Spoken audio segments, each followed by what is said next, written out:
कुशला उमावरा देवा तुझा निस्सीम भक्त महाकाय तुझ्या चरणी सादरणीय प्रणाम करतोय भगवान विश्व संहारूपी जगवक्षक हाती घेतला आणि अध्यायान जीवाचा संहार आज तू करतोय आणि याच तुझ्या संहारापासून कुठं तरी माझं रक्षण व्हावं हा एकच विचार केला आणि एकांतवास पत्करला तन मन धन देवाचरणी अर्पण केलं आणि माझ्या भक्तीचा श्रेय म्हणून तो रुद्रदेव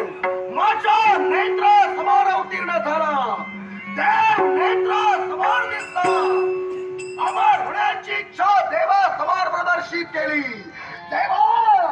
अमरत्वाचं वरदान दिलं नाही पण अमर होण्याचा मार्ग तुम्हाला दाखविला आणि तोच मार्ग काय असेल तर या मृत्यू लोकात हिमगिरी पर्वताच्या पायथ्याजवळ असंख्य नागांच्या सानिध्यात असलेला तो अजिंक्यमणी तो अजिंक्यमणी जर का मी मिळविला तर मला मारणारा या विश्वात कुणी नाही गरज आहे की अजिंक्य